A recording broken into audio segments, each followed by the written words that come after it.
정말 평생을 외교에 바친 사람들은 지금 이런 큰 방향으로 우리가 움직이는 것이 얼마나 필요한 일인지를 잘 알고 있습니다. 근데 이제 저런 분들이 방송에 나와서 막 질러대니까 이제 국민들이 굉장히 나쁜 건가? 패전국이 항복문서 조인한 거라는데 의구심이 들잖아요. 그러니까 이런 저런 얘기들을 정말 정론을 가지고 국민들 앞에서 잘 그 얘기를 해야 국민들이 이 얘기를 듣고 어느 게 더 합리적인지를 선택할 수가 있잖아요. 준비된 지식인들이 국민들을 향해서 공감대를 형성해야 할 때다. 너무너무 중요한 시기이다. 그런 의미에서 슬기로운 한일관계 꼭 보셔요, 여러분들.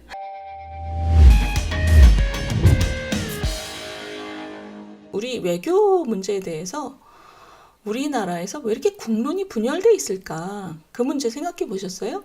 어제 한일 정상을 한 다음에 오늘 이제 여론들이 또 어떻게 또 반응할지는 제가 잘 모르겠지만 분명히 KBS, MBC에서는 물어뜯을 겁니다. 뭐를 찾아서라도 또 물어뜯을 거예요.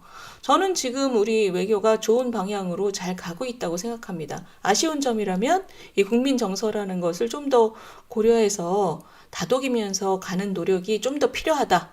저는 그게 아쉬운 점이라고 생각하는데 큰 방향에선 이렇게 가는 게 맞다 이렇게 생각을 합니다. 그런데 거기에 대해서도 공감하지 않는 국민들이 많으시고 또 그런 국민들의 그 불안을 더 부추기는 방송들도 굉장히 많아요. 왜 이런지 한번 생각해 보셨어요? 저는 우리나라가 앞으로 나가기 위해서는 이 문제도 한번 짚고 넘어가야 될 것 같아요. 짚고 넘어가야 되기 때문에 자, 우리 지난번에도 잠깐 얘기 드렸지만 대표적인 거 제가 좀 말씀드릴게요. 이분이 이제 노무현 대통령 때 통일부 장관 하셨던 이분 한번 표현을 보세요. 한미 회담 속빈 강정이다. 기껏해야 확장 억제다.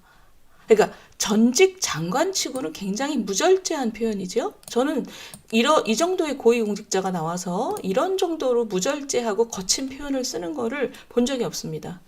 근데 우리 정부는 윤 대통령은 지금 외교를 하는 게 아니라 전쟁을 하고 있다. 그러니까 북한하고 중국하고 러시아하고 전쟁을 하고 있다. 그러니까 대통령이 전쟁을 왜 하려고 하겠어요? 근데 이거를 굉장히 감성적으로 선동적으로 얘기하는 사람이 그 문재인 정권 때인가요? 국립외교원장을 했던 사람. 국립외교원장 정도 되면 외교를 하는 사람들의 고민을 굉장히 잘 이해하고 있을 텐데 자신이랑 입장이 다른다고 해도 근데 이렇게 거칠게 얘기하는 걸 보면 기가 막히죠. 이분은 더해요. 이분도 외교원장을 했다는 건데 홍모 씨라는 분이 자기는 이번에 한미 회담을 보고 한국이 미국하고 전쟁에서 점령을 당했나? 그래서 항복문서 조인하고 왔나? 이런 느낌을 받았다는 거예요. 그러니까 참 이게 이런 걸 보면 우리가 나라가 지금 정상이 아니다 이런 느낌이 듭니다.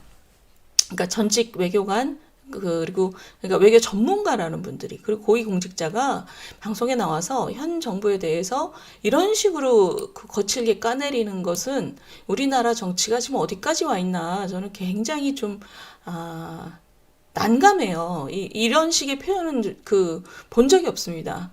이건 그냥 정치평론가라든가 아니면 굉장히 좀 정치가들 국민들에게 마음으로 가닿으려고 하는 약간 선동도 해야 되는 정치가들이 하는 언어이지 이게 그 고위 공직자나 외교 전문가가 하는 언어가 아닙니다. 자, 이런 생각을 저만 하는 게 아니에요. 지금 조선일보에서 이거를 보도를 했는데 이게 지금 보도가 나온 걸 보면 KBS하고 MBC가 그 한미 그 정상회담 관련해서 그 패널을 친야 패널을 117명 부르고 친여 패널은 15명 불렀답니다. 거의 뭐 9배? 그죠? 8배, 9배 이 정도로. KBS하고 MBC는 또 공영방송이에요. 그래서 이게 뭐냐 도대체. 그죠? 이 숫자가 많이 나왔는데 저는 이거를 뭐 국민의힘에서도 막 열심히 얘기하던데 뭐 여당이 얘기하면 약간 모양이 빠지는 부분도 없지 않아 있습니다만 어쨌든 이 숫자가 보여주는 바는 정상이 아니라는 거죠. 이게 뭐냐면 굉장히 저급한 막말성 주장을 제대로 된 반대 의견 없이 내보냈다. 이 정세현이라는 분, 이게 지금 노무현 정부 통일부 장관, 좀 전에 정세현 저분이죠. 정세현 전 장관이 나와서 기껏해야 확장 억제밖에 없다. 이런 식의 저급한 막말을 한 것도 웃기지만 그런 막말을 주장을 내보내면서 제대로 된 반대 의견도 없이 이 사람 주장만 내보내는 방송국은 도대체 뭐냐? 한 거죠. 이 KBS, MBC가 정권의 응원단 역할을 하다 정권이 바뀌면 간부진부터 여야 교대하듯이 바뀌곤 하는 이런 구조도 잘못이고, 그래서 지금 경영진들은 마치 결사항전을 하듯 새 정부와 싸우겠다 이러고 있다. 그리고 방통위는 또 뭐 하는 데냐. 이런 편파방송을 막으라고 존재하는 기관인데 이 KBS, MBC 공영방송의 이런 노골적인 편파방송을 그대로 방치하고 있다. 왜냐? 지들도 똑같으니까. 지금 항전하듯이 있으니까. 그러니까 지금 이 공영방송은 정상적인 상태가 뭔지 우리 국민들이 이제 잊어버릴 정도가 됐다. 이 사설이 저는 뭐 맞다고 생각합니다. 맞다고 생각하는데 한 가지 빠진 게 뭐냐. 저는 우리 시청자 여러분들하고 꼭 나누고 싶은 게 뭐냐면 이거예요. 이분들은 지금 조선일보의 입장은 이런 거죠. 그 KBS, MBC 경영진하고 방통위 지난 정권으로 가득 차 있는 경영진하고 방통위 때문에 이런 사단이 벌어진다. 이 말도 맞습니다. 반쯤 맞습니다. 왜냐하면 이런 편파 방송을 견제하지 않고 방치하고 있으니까.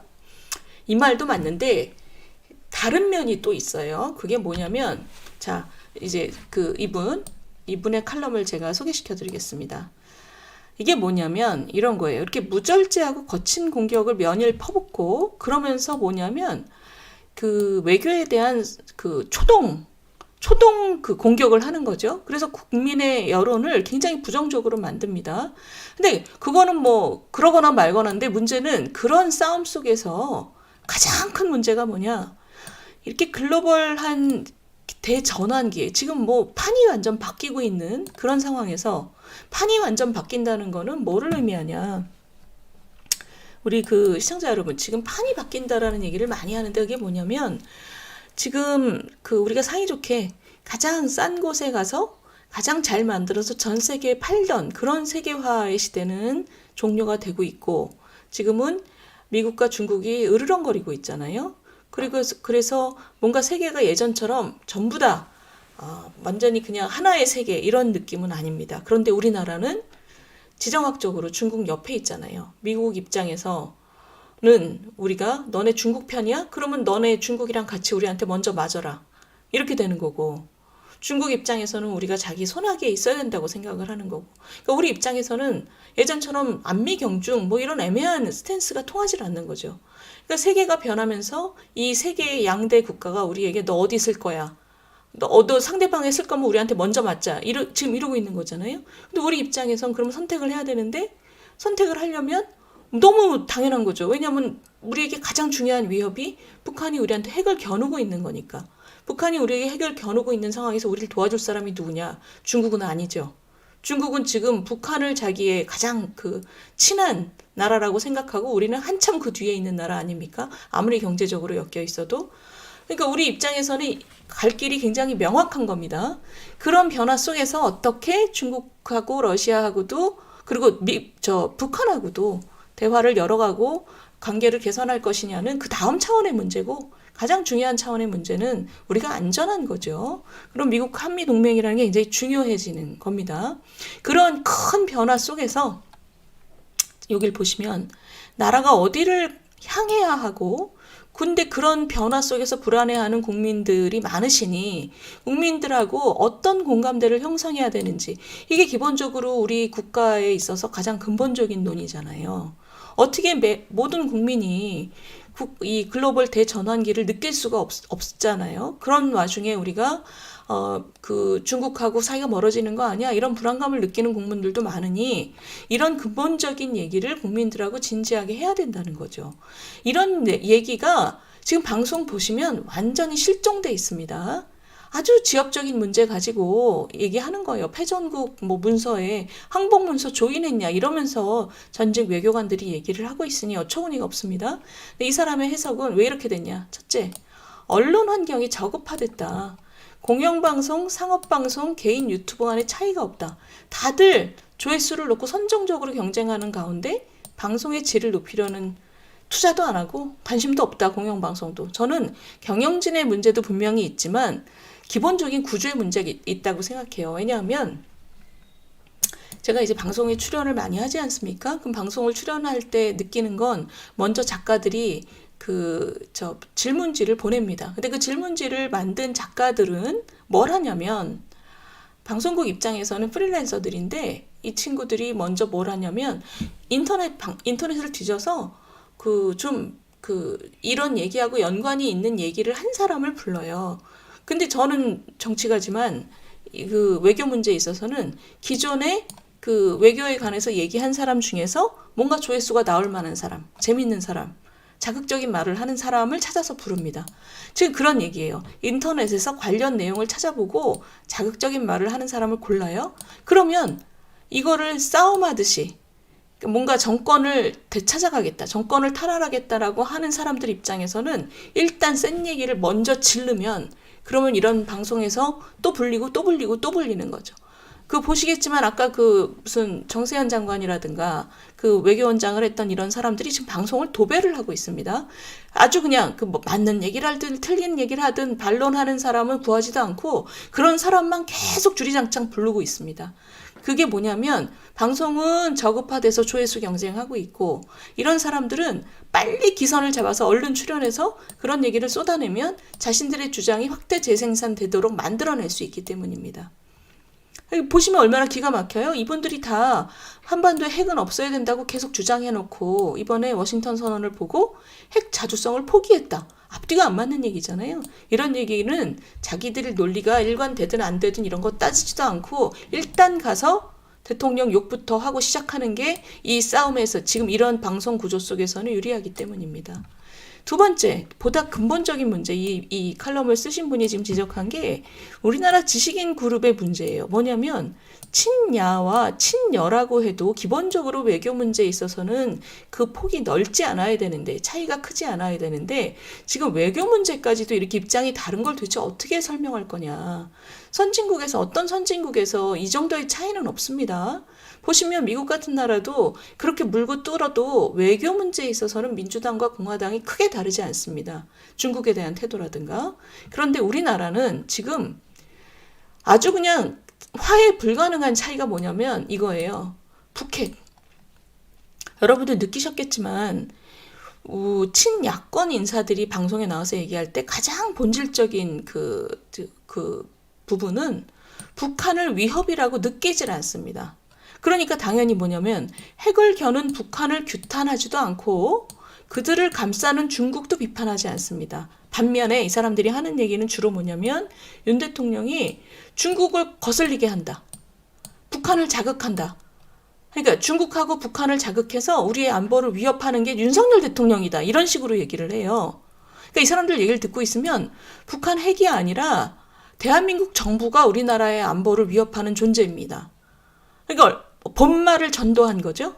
본말을 이렇게 전도하면, 본말을 완전히 전도하면, 그러면 지금 한미 간에 핵 협의 그룹을 만들었다거나, 그 다음에 일본하고 한일 외교를 복원한 것, 이런 거가 다 그냥 굴종이 돼버리는 거죠. 이런 걸 다 가차없이 그냥 쓰레기통에 쳐넣어버립니다, 이 사람들이. 저는 이걸 어떻게 해석을 하냐면, 이건 해석이 안 된다. 이런 태도는 지금 이 21세기에 이런 태도는 어디서 나오냐. 이 20대 때 북한과 중국에 대해서 무조건적인 동경에 빠져있던 그런 운동권 마인드를 아직 버리지 못한 게 아니면 이게 해석이 안 되는 거예요. 어떻게 북한의 핵을 위협으로 느끼지 않고 중국하고 북한의 심기를 보호해야 된다고 계속 얘기할 수가 있냐. 우리한테 미사일을 지금 불꽃놀이처럼 쏴대고 있는 북한을 어째서 위협이라고 안 느끼냐는 거죠.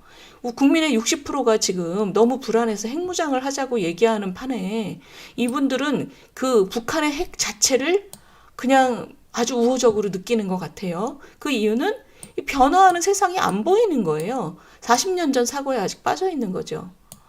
북한과 중국에 대한 반미가 굉장히 중요하고 반일 중요하고 우리나라 정권은 독재 정권이고 그러니까 우리나라 독재 정권보다 북한과 중국이 더 민주적이고 있다고 생각을 아직도 하고 있는 게 아니면 설명이 안 된다.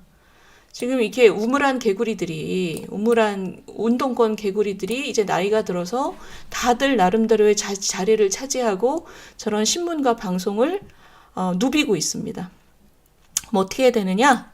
어떻게 되느냐. 1번, 이런 구조를 의식해야 된다. 국가의 운명까지, 외교까지 정파적으로 써먹는 세력이 굉장히 강력하다. 지금 87년 민주화 이후로 저분들이 굉장히 강력해졌다. 그리고 이분들이 지금 권력을 뺏겼다라는 것을 인식하고 이분들은 지금 권력을 교체하기 위한 전쟁을 하고 있어요. 여론전을 하고 있습니다. 그 40년 전에 제가 학생일 때 그때 우리나라는 사실 이념적인 싸움은 별로 없었습니다. 그런데 지금 40년 후에 이런 분들이 나름의 자리를 차지하고 저렇게 방송에 나와서 목소리를 엄청나게 거친 목소리를 내는 지금이 오히려 굉장히 우리나라로서는 갈등이 심하다. 그렇기 때문에 그럴수록 정부는 국민과의 진정성 있는 소통이 중요하다. 왜냐하면 저렇게 권력 교체하겠다고 모든 문제를 저렇게 나와서 속도전을 막 하고 있는 사람들이 있으면 그만큼 국민들하고 진심으로 소통해야 된다. 우리가 어떤 어려움에 직면해 있고 정부가 기울이는 노력의 의미가 무엇인지 국민들한테 정확하고 성의 있게 설명해서 마음을 움직여야 된다.